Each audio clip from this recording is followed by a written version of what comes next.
'05 Toyota Highlander with a 6-cylinder 3MZ FE engine, and I'm doing a bunch of work to it, replacing this dog bone engine mount for one thing. But something else I did was take off the timing cover partially so that I could check the condition of the timing belt. And to be able to do that, I took all of this out of here. I took out the dog bone mount, these two 14mm bolts out that held on this brace, took these two long 14mm bolts out, remove that bracket, and then this piece, I had to beat on this with a rubber mallet to get it to come out initially. So to reinstall it, and this is the point of the video, this is the warning, that brace goes down first, and then this bracket, and the two long 14mm bolts. But the problem that I had was that these bolts would not go all the way back to their original position. Even after being lubed up with WD-40 and PB Blaster and silicone spray, they just would not go all the way back in. But let me show you what scared me into thinking that these bolts were going to break if I tightened them down anymore.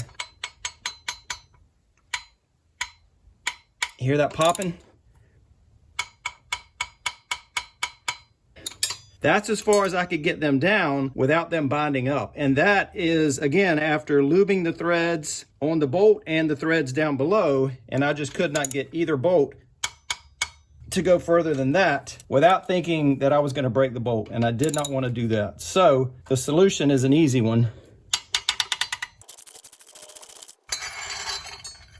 And that solution was to take a large nut, and you could also use a bunch of washers if you have them. Slide that nut onto the bolt.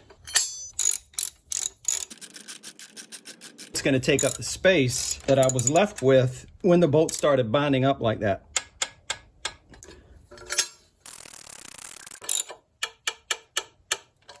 Those bolts being a little bit higher up, they are not going to bother anything. The new dog bone mount that I'm going to install, because this one is torn to shreds, it'll go back in fine, and this brace will go back down in there. So that's it. Not a lot of point to this unless you have a 3MZ FE engine and you're working around your belts. Avoid taking that brace out if you can. And if you have to and can't get the bolts back in, just slide a couple of nuts onto the bolts and you should be good.